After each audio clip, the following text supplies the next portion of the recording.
महंगाई को लेकर क्या कहना है आपका? कुछ नहीं, बस यही बात है कि महंगाई से आदमी परेशान है। देखें आप कि जगह जगह पे इस वक्त लॉकडाउन के दिन चल रहे हैं, अब ऐसे में कारोबार देखें या खाने को देखें, ये तो सरकार को चाहिए कि साहब ये हमारे यहाँ पर 80% आदमी गरीब है, समझे। आप मेरी हालत देखें, मैं भी तो युवाओं में आता हूँ, ज़रा उनको इसको टीवी के ऊपर महसूस होगा कि मैं युवा हूँ, मुझे तो 70 साल का बता देंगे वो।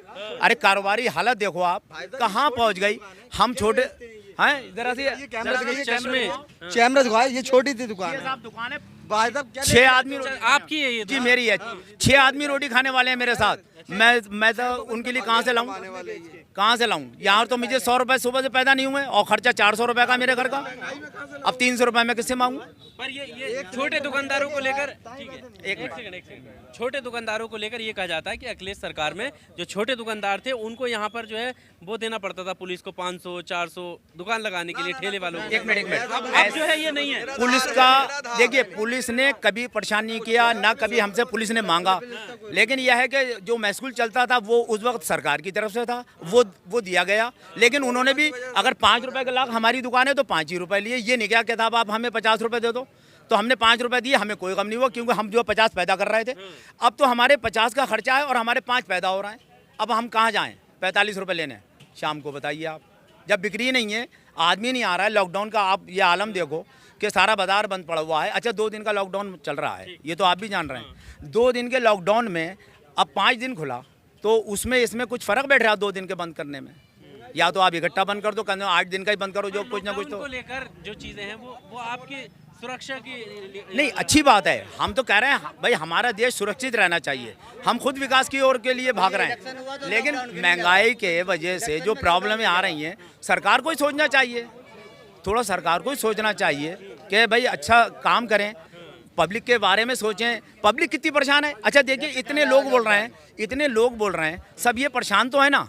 अब आप लगाइए, जिसमें 4 आदमी खड़े हो गए, 3 उसमें परेशान नजर आ रहे हैं, तो आप समझ लो क्या विकास हो रहा है। माहौल क्या है अब ये बता दीजिए। माहौल तो साहब यही है, अखिलेश यादव का, लोग कह रहे हैं अखिलेश यादव का माहौल है। लोग कह रहे हैं कि आप नहीं, सब लोग ये कह रहे हैं, मैं भी कह रहा हूँ अखिलेश जी नहीं, सब लोग नहीं, सब लोग सब जैसा कह रहे हैं वैसे हम भी सभी के साथ हैं। मैं अपनी कोई सरकार अलग थोड़ी बना लूंगा। है ना, दिल से काम को लेकर, नहीं, काम उम्मीदों को लेकर, विकास की जरूरत है। पब्लिक जो परेशान है, नौकरियों की जरूरत है, विकास चाहिए, और लोग अखिलेश को याद कर रहे हैं इस वक्त। अखिलेश के पास नीतियां हैं, अच्छा, तरीके हैं उसके पास काम कर, साफ सुथरी छवि वाला नेता, भेदभाव किसी में नहीं करता।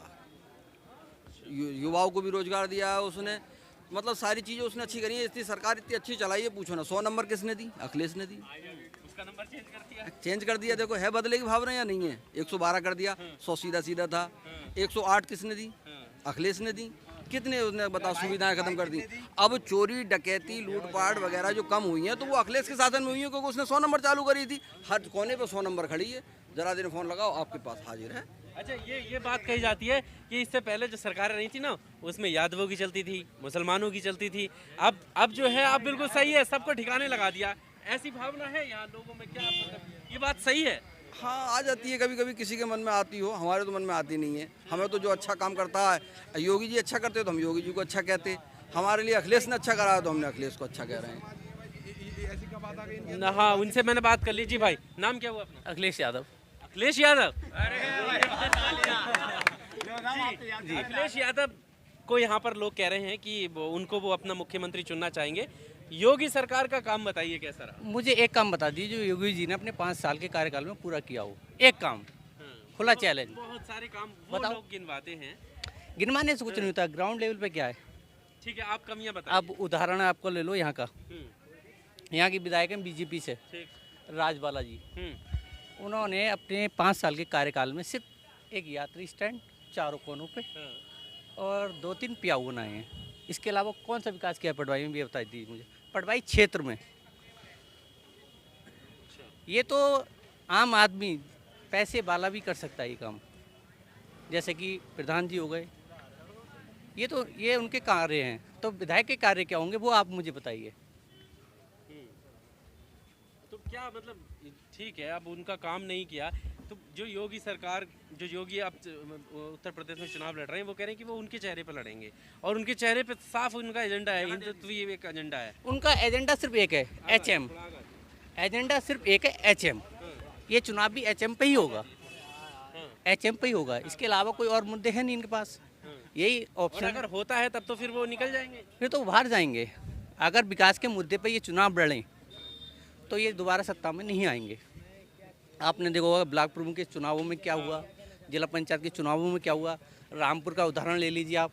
हमने 19 अपने प्रत्याशी गिन के भेजे थे प्रशासन को दिखा के, मीडिया को दिखा के, वो 19 में से हमारे 13 रह गए।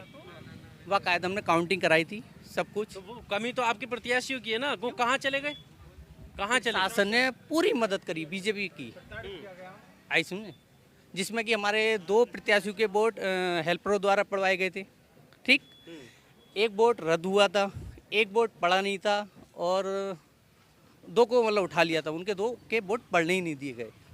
तो यानी कि 19 में से माइनस करो 6 तो बच्चे 13, तो हमारी पार्टी को जो वोट मिले वो 13 मिले।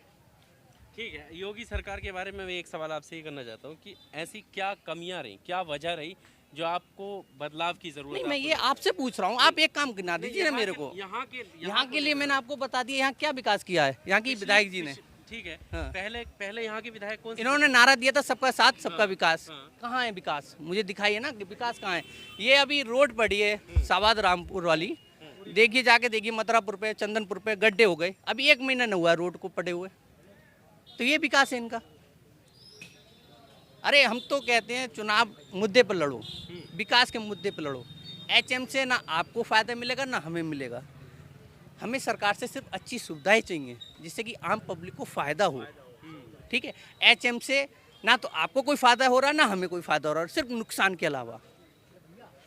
अच्छा, यहाँ पर ठीक है, बाकी जो पार्टियां हैं उनको लेकर क्या लगता है, क्योंकि वो भी बराबर से लड़ेंगी कि नुकसान हो? हाँ क्या क्या कुछ बताना चाह ये हमारे वार्ड 22 था अपना, 22 वार्ड से ये प्रत्याशी थे, ये चुनाव भी जीते थे, ठीक है। इनका नाम है मुस्तफ़ा, ये अपने रायपुर के रहने वाले हैं, ये हमारे जीते थे। अब इनको गैंगस्टर की धारा में लगाकर चुनाव हो जाने के बाद अंदर भेज दिया। अब गैंगस्टर की धारा तो काफ़ी टाइम से होगी ना, सारे चुनाव निपटे उसके बाद गिरफ्तारी की क्या आवश्यकता पड़ी? आपको जो क्षेत्र में घूम रहे तब आप गिरफ्तार कर सकते थे ना, तब आपने क्यों नहीं किया गिरफ्तार? ये बताइए, अगर कोई कानून की नज़र में मुजरिम है तो आप उसको तो कभी भी गिरफ्तार कर सकते हो। वोट भी जबरदस्ती हेल्पर के द्वारा डलवाने की कोशिश की गई। उन्होंने बोला कि मेरे अंदर क्या कमी है जो मुझे हेल्पर की ज़रूरत है। जब मैं सक्षम हूँ वोट डालने में तो मुझे हेल्पर की ज़रूरत नहीं, मैं नहीं डलवाऊंगा। वहाँ उन्होंने बोला गया कि आपको 420 के मुकदमे लगाए जाएंगे, अन्य धाराओं में आपको जेल भेज दिया जाएगा शासन प्रशासन द्वारा, इस तरीके से प्रताड़ित किया गया। आप अखिलेश यादव की बात करें, अखिलेश यादव की पार्टी के बड़े कद्दावर नेता आजम खान लंबे समय से जेल में, उनके ऊपर कार्रवाई की क्या वजह? देखिए, बदले की भावना से की गई कार्रवाई है। आपने देखा भी होगा, सुना भी होगा, उनकी माताजी एक्सपायर हो गई थी, उनके खिलाफ FIR। जो व्यक्ति इस जमीन पे है नहीं मौजूदा टाइम में, उसके खिलाफ आप FIR कर दे रहे हो, तो इससे ही साफ संदेश जाता है कि ये फर्जी मुकदमे लगाए जा रहे हैं आजम खान साहब के ऊपर। उनके ना होने से हाँ। इस एरिया के चुनाव पे कोई फर्क पड़ेगा? फर्क इतना नहीं पड़ेगा, पर कमी महसूस होती है। कमी महसूस होती है। उनके आने से ज्यादा जो है फायदा हो सकता हाँ, है समाजवादी हाँ फायदा होगा, बिल्कुल होगा। चलिए।